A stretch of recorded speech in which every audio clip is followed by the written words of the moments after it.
인간과 우주의 역사를 이끄시고 또 생명으로 채우시는 하나님의 가늠할 수 없는 사랑과 자비가 오늘도 세우신 교회에 나와 머리 숙여 겸손하게 은혜를 갈망하는 사랑받는 성도들과 또한 이 땅의 모든 생명 위에 충만하게 임하시기를 성어버이, 성자, 성령의 이름으로 축원합니다. 지난 한 달 동안 어떻게 지내셨습니까? 저는 정말 제 평생 살아오면서 내 가족에게 그렇게 잘 해본 적이 없을 만큼 처음으로 한번 돈도 팍팍 쓰고 아이들과 같이 놀아주기도 하고 그런 한 달을 지냈습니다.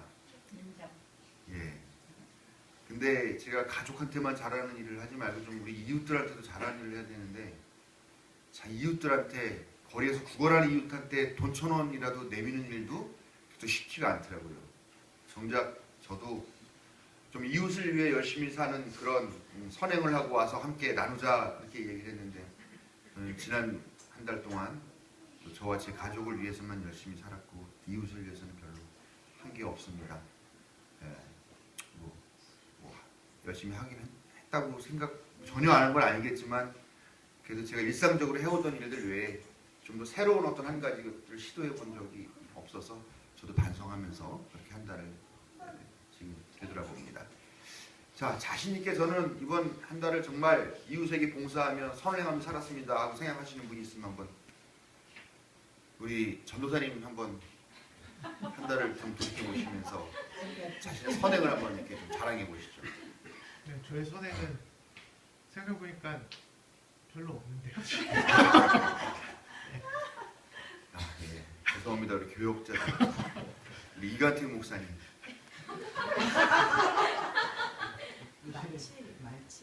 물론 뭐 이간택 목사님은 뭐 지금 하시는 직업 자체가 이 땅에 저기 이번에 뭐 물론 직업 때문일 수도 있겠지만 지금 이제 세월호 유가족들이 찾아간 예배라고 해가지고 교회에 이렇게 수냐면서 예배하는데 그거 다 저기 디자인하고 그 기획하고 하느라고 지난주도 못 오셨잖아요.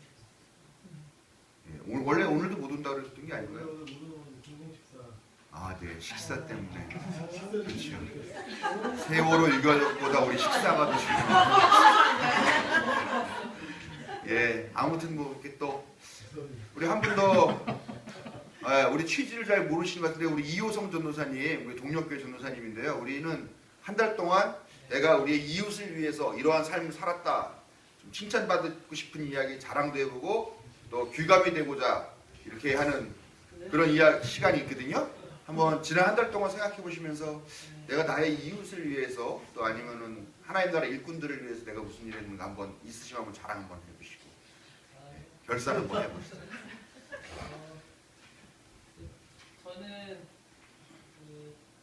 저는 이제 전도사인데 이제 저희 교회 이제 일주일에 한 번 와서 예배를 드리고 평일에는 제가 노동조합에서 일을 해요. 저희 노동조합은 학교 비정규직인데 지금 이제 3월 개학을 앞두고 그 비정규직들 많이 해보는 해서 그래서 그거 관련해가지고 뭐 집회도 많이 하고 저저번 주에는 전국교육청 옥상에도 올라가고 저번 주에는 경북교육청 로비도 정보하고 많이 사회의 혼란을 가져오시는 이거는 선행이 아니라 질서 통합을 파괴하고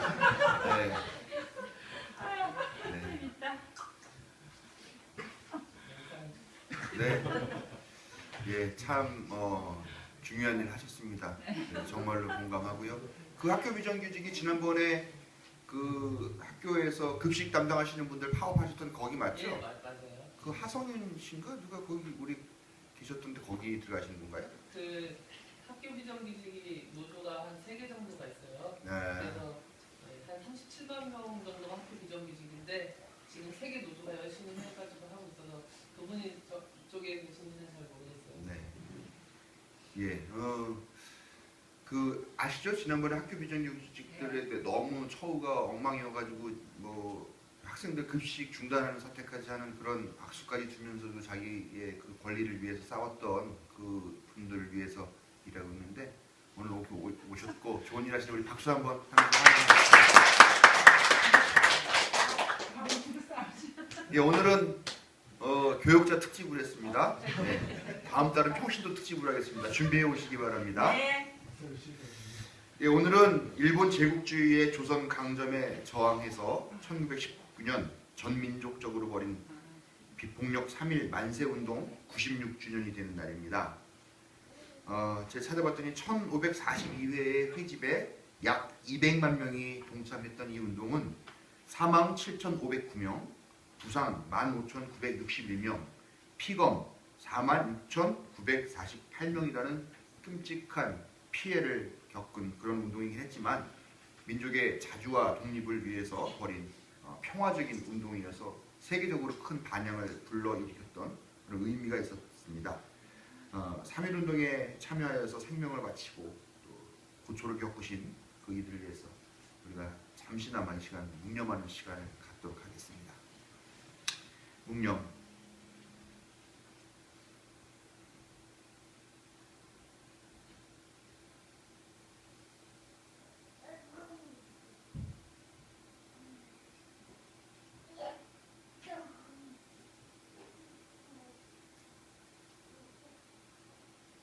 바로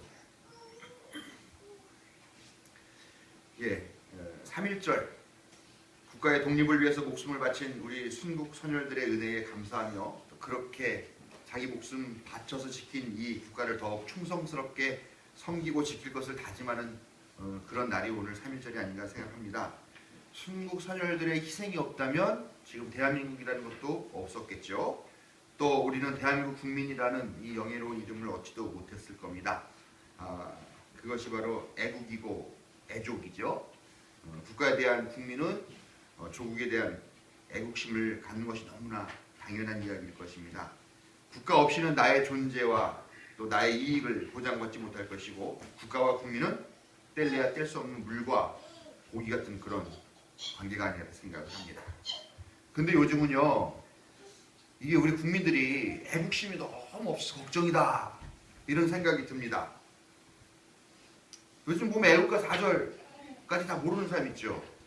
여러분들은 뭐 다 아시죠? 예, 4절 이기상과 이 마음으로 충성을 다해 괴로우나 즐거우나 나라 사랑하세. 가을 하늘 공활한데 맑고 구름 없어 밝은 달은 우리 기상 일편단심일세. 이거 모르는 사람 많아요. 또 여러분들 중에 아마 이거 달달달 외우신 분 있으실 거예요. 우리는 민족 중흥의 역사적 사명을 띠고 이 땅에 태어났다. 조상의 빛난 얼을 오늘에 되살려 안으로는 자주 독립의 자세를 확립하고 밖으로는 인류 공룡에 이바지할 때다. 예, 주절.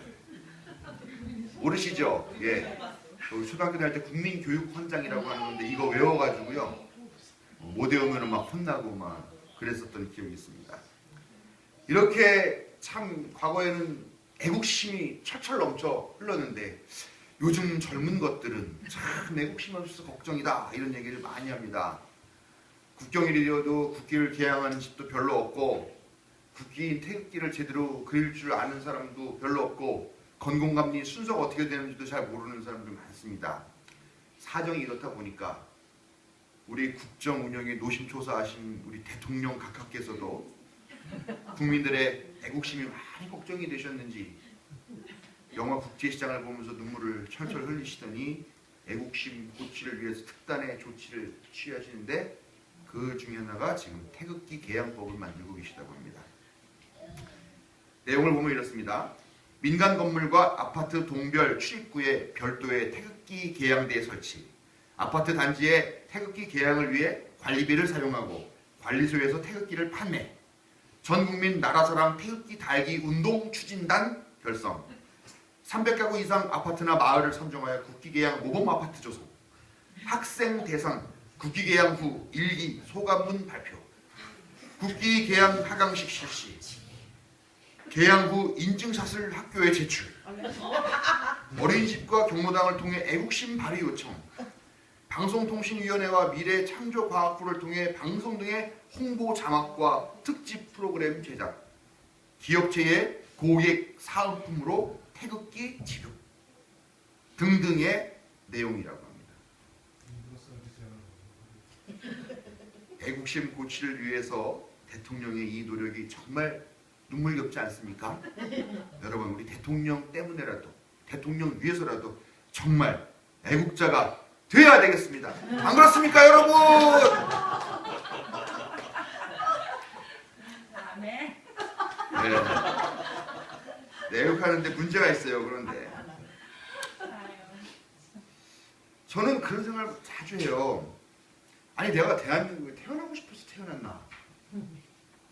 내가 선택해서 이 나라에 태어난 게 아닌데 그냥 나도 모르게 이 나라에 태어나서 자라다 보니까 국민이 된 거고, 그러다 보니까 이 국가적인 상황에 맞춰서 살다 보니까 이렇게 된 건데, 마치 내가 이 대한민국 국민으로서 이런 걸 해야 되지 않냐, 애국해야 되지 않냐, 이런 의무를 다해야 되지 않냐, 막 그렇게 강요를 받는데 저는 그렇게 딱히 동의가 안 가고 뭔가 부족한 느낌, 마음의 공감이 안 갑니다. 그런데 만약에 국가로부터 보호와 관심을 제대로 받지 못한다거나 또 권리를 제대로 보장받지 못하는 경우에는 어떨까? 더욱더 회의적이겠죠? 그렇죠? 과연 내가 이 나라에 왜 애국을 해야 될까? 내가 왜 이 나라의 국민이 될까? 내가 선택한 것도 아닌데 이런 생각을 하게 되지 않을까 이렇게 생각이 듭니다. 또 이런 경우도 있어요. 좀 다른 경우도 있어요. 이중국적을 가진 경우. 이런 사람들은 자기가 속한 나라가 두 나라가 되겠죠. 그러다 보니까 이 그 두 개의 나이 국가 사이에 갈등이 생기기도 하더라라는 겁니다. 한 국가는 자신의 선택과는 관계없이 태어나게 되다 보니까 태생적으로 주어진 불가항력적인 그런 것이었을까 하면은, 다른 한 나라는 뭐냐, 나의 선택에 의해서 국적을 갖게 되는 그런 거죠. 예를 들어서 그 한국과 미국의 이중국적을 가진 사람들의 모습이 좀 많이 이렇게 느껴지는데요. 한국은 태어난 나라이다 보니까 애정이 참 깊어요. 그런데 실제로는 엄청난 파워를 가진 미국이라는 나라가 자기에게 주는 그 혜택이 얼마나 대단합니까? 미국은 뭐 케네스 배, 뭐 무슨 누구 이런 사람이 북한 가가지고 억류되면은 막 그 나라 국무 뭐 위원 같은 사람이 가가지고 막 설득하고 협상하면서 그 사람 빼오는데, 지금 한국에 김정욱 선교라는 사람이 지금 북한에 억류된 게 3년째를 맡고 있어요. 제가 얘기 들어봤는데 만 3년이 지나면요, 그게 무슨 뭐 북한 억류법인가 북한 뭐 납북자법인가 뭔가 걸려가지고 3년이 지나가면 그 사람을 납북자로 처리를 해서 모든 국가적인 혜택을 다 베풀어줘야 되고 연금도 줘야 되고 뭐 막 이런다고 합니다. 그거 때문에 뿐만이 아니더라도 지금 3년째 이렇게 갇혀 있는데 아무런 노력도 하고 있지 않다는 거죠. 이런 걸 보면은 아마 이중국적법을 가진 사람들 같은 경우에는 좀 생각이 좀 깊지 않을까 그런 생각을 하게 됩니다.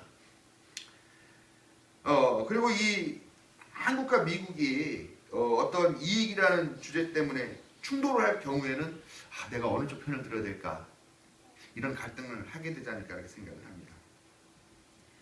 근데 기독교는 어떤 종교일까? 기독교는 애국 종교일까? 하는 그런 생각을 해봅니다. 제가 호국 불교라는 말은 많이 들어봤어요. 호국 기독교는 아직 들어보지를 못했습니다. 근데 요즘 보면은 참 기독교도 호국, 애국 잘 하고 있지 않나 그런 생각을 합니다만, 오늘 기독교는 과연 애국 종교일까라는 이 질문에 오늘 본문이 해답을 제시하고 있습니다. 로마 식민정부와 또 그 식민정부에 부역하고 있는 유대교 지도자들이 예수님께 접근해서 질문 하나 던집니다. 로마 제국에 세금을 내는 것이 옳습니까? 옳지 않습니까? 이런 질문을 던집니다. 참 기가 막힌 질문이에요, 이게요. 엄청난 올가미가 담겨있는 그런 질문이고요. 여러분 뭐 삭개오 이야기도 아시겠지만 로마에서 요구하는 세금이 엄청난데다가 또 세리들이 거기다 부정하게 덧붙여서 받는 그 세금까지 해서 정말 이 당시 사람들에게, 민중들에게 이 로마의 세금이라는 거는 정말 이중 상중에 엄청난 고통을 주는 그런 거였죠. 그런데 이런 질문을 예수님께 탁 던진 거죠. 이 질문에 예수님이 세금을 내도 된다라고 말하면 야, 그러면 폭력적인 그 로마 제국주의에 순응하는 거냐? 넌 반민족주의자다. 이렇게 이제 사람들한테 지탄을 받게 되는 거고요. 내면 안 된다 라고 말하면 너 감히 로마 제국에 반대하는 거야? 넌 반역자야. 이렇게 몰릴 수 있는 그런 정말 진퇴양난의 그런 질문이었다는 거죠. 그런데 예수님이 오늘 말씀이니까 답변이 기가 막히죠. 뭐라고 하십니까? 동전 하나 갖고 와봐. 자, 이 동전에 써있는 글씨가 누구 글씨지? 누구 얼굴이지? 이거 누구 거야? 하고 그렇게 다시 되묻는 것으로 대답을 해버립니다. 그랬더니 이 식민지의 부역자들은 뭐라 그랬냐? 두말할 필요도 없이 잠시 생각할 겨를도 없이 그냥 황제의 것입니다 라고 이야기를 해버립니다. 여러분, 사실은 예수님이 대답을 하신 것 같았지만 예수님 자신도 진퇴양난의 그런 질문을 이 부역자들, 이 거짓, 이 식민지의 이 앞잡이들에게 던지신 거죠. 동전은 누구 거죠? 동전에 새겨진 사람은 누구의 것이며 글자는 누구의 것이냐? 예수님이 이렇게 물어보셨죠. 여러분 누구 겁니까? 여러분 누구 겁니까? 하나님 거죠. 하나님 거죠. 여러분, 이 세상에 하나님 거 아닌 거 있습니까? 동전이나 황제나 글자나 그 어느 것 하나 하나님께서 만들지 않으신 게 없죠. 이 세상 모든 것이 다 하나님 만드셨고 이 세상 모든 것이 다 하나님께 소유권이 있다라는 이것이 바로 하나님을 믿는 사람들이 갖고 있는 가장 기본적인 신앙 고백이에요. 그렇지 않죠? 그렇지 않습니까? 여러분, 오늘 우리 송윤혁 청년이 참 그 스쿠터를 하나 사가지고 교회에 열심히 나와요. 진작 사줄 거 그랬어, 교회 차원에서. 네. 한번 물어볼게요. 윤혁 씨, 그 스쿠터 누구 거야? 예, 바로 저런 대답을 이 사람들이 했는데 여러분, 이 말씀 괘씸하게 웃어서 오늘 하나님이 그 스쿠터를 가져가실지도 모릅니다. 여러분, 정말 그렇잖아요. 좋은 것이고 나쁜 것이고 이 세상이 모든 것은 다 하나님의 창조물이고 모든 존재가 다 하나님의 창조물이고 모든 것이 다 하나님께 속한 것이다 라고 하는 그것이야말로 우리 믿는 신앙의 가장 기본적인 그런 고백이다라는 겁니다. 그런데 하나님이라고 하면은 꿈뻑 죽어요.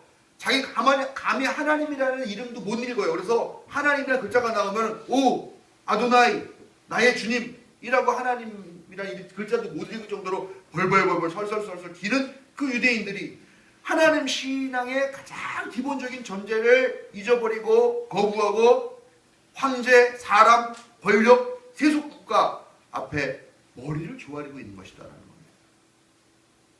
어리바리하게 낼름 오답을 내뱉은 이들에게 예수님은 칼날 같은 멘트를 마지막으로 날려주시죠. 그러면 황제의 것은 황제에게 돌려주고 하나님의 것은 하나님께로 돌려드려라. 이 말씀 뭐예요? 넌 국적이 뭐냐? 이 질문과 같은 거예요. 내가 세속 국가 황제를 더 중하게 여긴다면은 그 나라를 따라가. 그러나 세속 국가 황제 그 모든 것이 다 하나님의 것이라고 생각하는 하나님 나라에 속한 사람이라면 황제의 제국이 아니라 하나님의 나라, 하나님 나라의 가치를 따르라는 말씀인 것입니다. 그 말을 들은 부역자들은 예수님의 말씀을 책잡지 못한 것이 너무나 아쉬웠겠지만 그러나 그 자리에 있는 귀가 열려서 예수 그리스도의 말씀이 무슨 말인지를 알아들은 사람은 다들 놀라서 입을 다물지 못했다고 오늘 말씀 우리에게 전해주고 있습니다. 이 순간 분명하게 갈라지죠. 제국에 속한 이들은 어떻게 하면 더 이 백성들을 착취하고 더 억압할 것인가 하는 그 착취의 채찍을 더 높게 들 것이지만 이 말씀을 깨닫고 아 나는 하나님 나라의 백성이야 라고 그렇게 깨달은 그 사람들은 하나님 나라의 가치에 반하는 제국의 폭압에 저항하는 주먹을 불끈 들게 될 것이라는 것입니다. 여기서 그들의 국적이 증명될 것이고 그들이 선택한 그 국가에서 환영받는 존재가 된다는 것입니다. 여러분 그런데 보십시오. 로마가 어떻게 됐습니까? 그 절대 무너질 것 같지 않았던 그 로마 제국도 결국은 멸망해서 지금은 이름만 남아있습니다. 그러나 하나님 나라는 어떻습니까? 그 이후로도 벌써 2000년 이상이 지난 이때까지도 여전히 우리 안에서, 우리 가운데에서 우리의 삶을 움직이는 가장 강력한 힘으로 작용하고 있다는 것입니다. 기독교인인 우리는 애국자가 되어야 할까요? 애국자 되어야 되겠죠. 근데 어떤 애국자가 되어야 될 것이냐? 적지 않은 교회가요, 강단에다가 태극기를 걸어놨어요. 보셨는지 모르겠습니다. 그런 교회요. 한쪽에는 교회 깃발 이렇게 세워놓고 한쪽에는 태극기를 이렇게 해놨어요. 저는 그거 보고 사실 참 충격받았습니다. 물론 애국자가 돼야죠. 그러나 사실 우리도 이중 국적자와 같은 그런 딜레마에 빠져 있는 거거든요. 우리 대한민국 국민이기도 하지만 그거보다 더 크고 더 중요한 하나님 나라의 백성이다라는 겁니다. 세속 국가와 하나님 나라의 가치가 충돌하지 않는다고 하면 사실 별 문제가 없는데 이 두 개가 충돌할 경우에 우리는 도대체 어느 나라 백성이 될 것인가를 선택하지 않으면 안 되는 그런 딜레마 앞에 놓여 있다라는 겁니다. 그런데 지금 불행하게도 대한민국 상황은 매우 심각하게 하나님의 나라와 하나님 나라의 가치와 충돌하고 있는 그런 상황이라는 것입니다. 여러분, 하나님 나라의 가치는 무엇입니까? 사랑과 정의와 나눔과 봉사, 진리와 자유이며 평등과 생명입니다. 그런데 여러분, 지금 세속국가, 특히 이 우리가 살고 있는 이 나라, 이 대한민국이라는 이 나라의 지금 가치는 무엇이냐? 억압과 착취, 증오와 불의, 거짓과 차별, 불평등과 사망을 조장하는 그런 기운들이 기승을 부리고 있다는 것입니다. 과연 이 시대의 교회와 그리스도인들이 세속국가를 따라야 할 것인지 아니면 하나님 나라를 따라야 할 것인지, 세속국가에 애국할 것인지 아니면 하나님 나라에 애국할 것인지 진지하게 고민하고 선택하지 않으면 안 된다는 것을 이 뜻깊은 날에 깊이 생각해 보시기를 주님의 이름으로 부탁을 드립니다. 여러분, 일본 제국 강점기에 수많은 의사와 열사들이 일제에 저항하면서 목숨을 바쳤죠. 이름을 대보라 그러면 여기서 줄줄 나오고, 더더군다나 우리 교회는 쉴 새 없이 계속 나올 겁니다. 초등학교 선생님이 2분이나 계시기 때문에. 네. 유관순 열사, 이봉창 의사, 윤봉길 의사, 이준 열사 등등등 엄청나게 많은 사람이 있습니다. 근데 여러분들이 보실 때 그 막 크는 그 의사 열사인데 제일 존경받을 만한 분이 누구라고 생각하세요?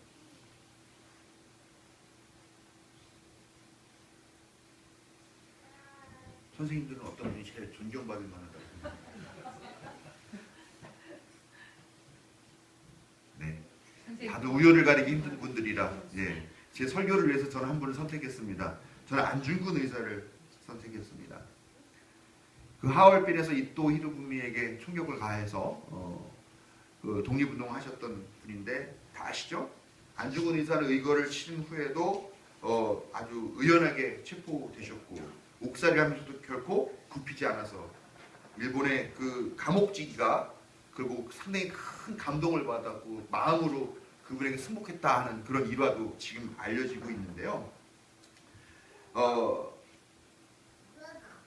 안중근 의사가 조선이라는 한 나라의 독립도 중요하게 여기서 그런 의거를 감행했지만 안중근 사상의 가장 핵심은요, 동양 평화론이라고 합니다.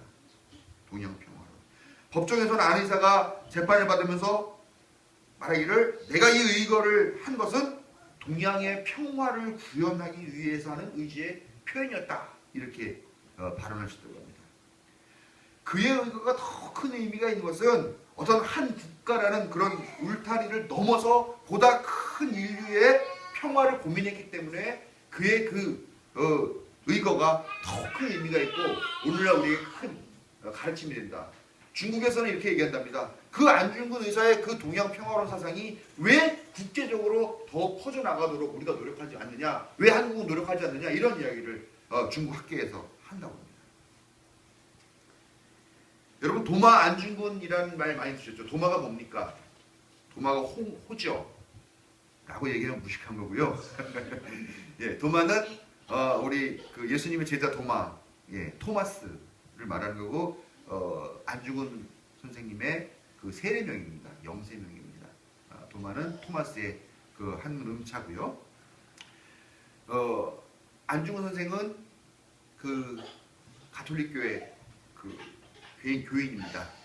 근데 가톨릭 교회에서요, 지금 안의사에 대한 그 역사 복원하려고 얼마나 애를 많이 쓰는지 모릅니다. 안의사의 생가 방문하려고 북한이랑 막 접촉해서 2년 전인가에 제가 아는 신부님이 막 가가지고 그 정말 지금 다 터도 없고 막 그냥 황폐하게 벌어져 있는데 거기 가가지고 그 자리 찾아내서 막 북한이랑 같이 그 발굴하고 막 그런 일을 한다는 이야기를 들었는데, 그렇게 열의를 보이는 이유가 단순하게 가톨릭 신자였기 때문만은 아니고 또 조선 독립을 위해서 일했던 목숨 바쳤던 그런 의사였기 때문만은 아니고 바로 온 인류의 평화를 바랬던 그런 진정한 하나님 나라의 애국 국민이었기 때문이 아닐까 하는 그런 생각을 해보게 됩니다. 오늘 읽은 말씀이 세금 납부에 얽혀있는 내용인데요. 요즘 그쪽 한국에서도 세금에 대한 논란이 많이 일고 있습니다. 제가 필리핀 가가지고 한국 방송을 봤는데 우연히 이걸 보고서 너무 깜짝 놀랐어요. 한 직장인 남자의 하루가 나오는데 시간이 좀 많이 지났지만 한 5분 정도 되는 영상인데요. 이 영상 함께 보시고 설교 말씀 정리하도록 하겠습니다.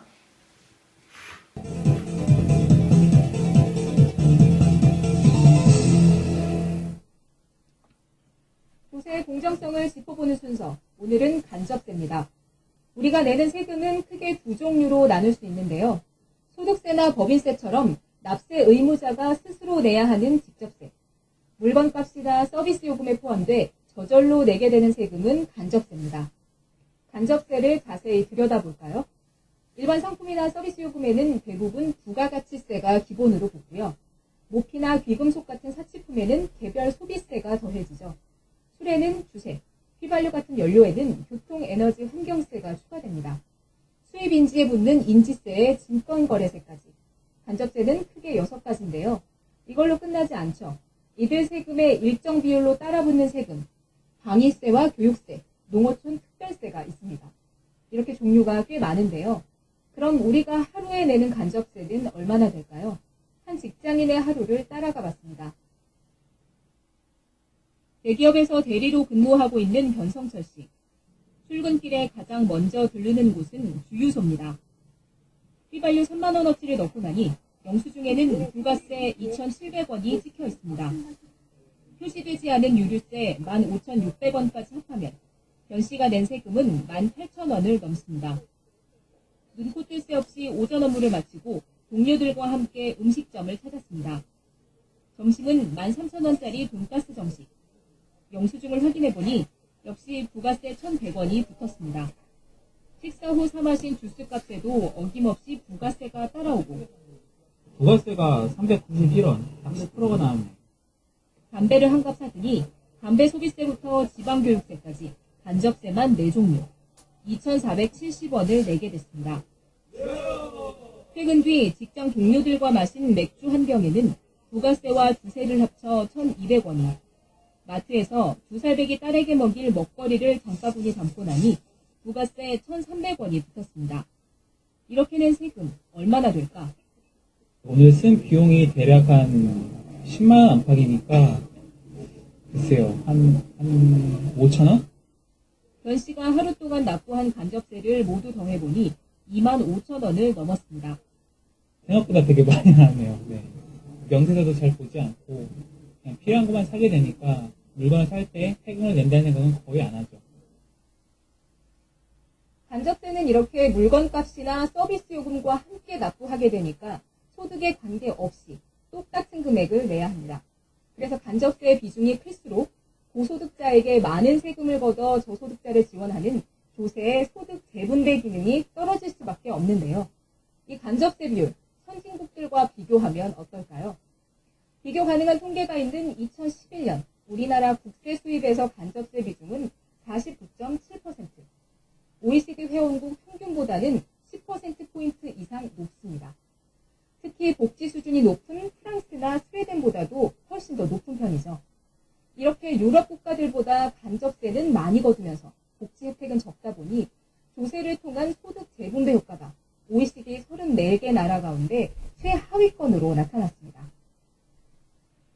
조세 형평성을 높이려면 간접세를 어떻게 바꿔야 할까요?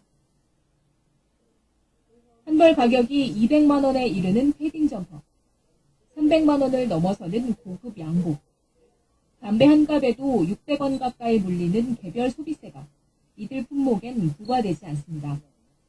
모든 소득층이 소비하는 담배 같은 품목에선 개별 소비세율을 낮추고 고소득층의 소비 품목에 대해선 개별 소비세를 물리거나 세율을 올리면 간접세라도 형평성이 높아집니다. 굉장히 고가인 어떤 가전제품 같은 것도 얼마든지 들어올 여지가 있을 수 있는 거예요. 개별 서비스 대상이 될 만한 걸 찾아서 확대할 수 있는 여지를 가지고 있다는 것. 서울 강남의 학원가. 한 달에 수십만 원씩 하는 학원 수강료는 부가가치세 면제 대상입니다. 이렇게 고가여서 서민층이 이용하기 쉽지 않은 품목들에 대해선 부가세를 물리는 방안을 검토할 필요가 있습니다.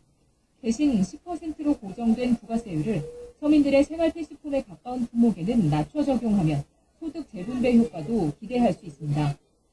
부가가치세 같은 간접세라는 것이 징세나 또는 세금 납부에 관한 부담을 줄이면서 상당히 그 세원을 잘 확보할 수 있는 좋은 방편일 수도 있거든요.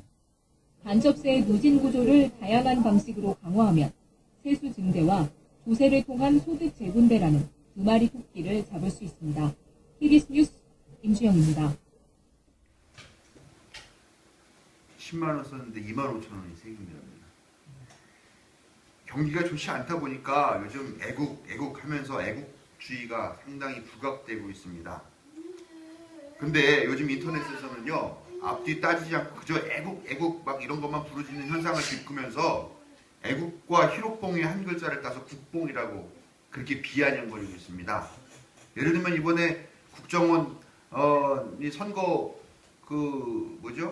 선거 개입한 것 때문에 이렇게 했던 그 원세훈 국정원장 이렇게 보호단 만들어져가지고 할아버지들이 군복 입고 와서 경리에 쫙 하는 사진, 그런 걸 보면서 다 국뽕이라고 그러죠. 도대체 뭐가 옳은지 뭐가 나쁜지도 모르고 그냥 무조건 애국하면서 몰려다니는 그런 국뽕 현상이 지금 국가적으로 아주 큰 폐해가 되고 있는 것 같은데, 애국과 국뽕은 분명히 구별되어야겠죠. 또한 우리는 세속 국가의 국민으로 살아야 될 것인지 아니면 하나님 나라의 국민으로 살아야 할 것인지에 대해서도 결단하여야 될 때입니다. 예수님 부활 승천 이후에 신앙의 정수를 지켜오던 그런 기독교가요, 로마 제국과 타협하고서 로마 제국의 국교로 공인되는 그 순간부터 본질적인 하나님의 신앙은 망가지기 시작했고 제국의 종교로 그렇게 옷을 갈아입게 되었고, 그것이 오늘날 우리에게 주어진 교회죠.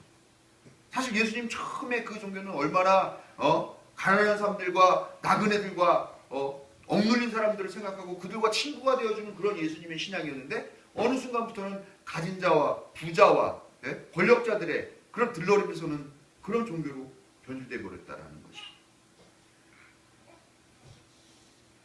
하나님 나라의 가치에 반하는 세속 국가를 옹호하고 충성하고 애국하는 그런 것은 신앙인에게는 매우 큰 실수요 실패라는 사실을 기독교 역사가 우리 보여주고 있다는 거죠. 우리나라 한국도 그렇죠. 한국 개신교 역사 130년 정도 된다고 그러는데요. 보십시오. 어땠습니까? 하나님 나라 가치를 버리고 세속 국가에 충성할 때 어떻게 했습니까? 독재자들, 살인마들, 그 사람들한테 가서 그 정권을 안위해주고 그 정권이 잘 되길 빌어주고 조창기도회하고, 이게 얼마나 부끄러운 그런 역사입니까? 민족의 위기 앞에서 기꺼이 목숨을 버렸던 우리 순후손들이 후손들에게 바랬던, 그리고 보여주고 됐던 이런 애국이라는 것이 결코 이런 것은 아니었다는 것을 이 뜻깊은 날에 진지하게 되돌아봐야 되겠습니다. 지혜로운 애국자, 하나님 나라의 애국자가 되시는 여러분들에게 하나님의 자애로운 인도하심이 함께 하시기를 축원합니다.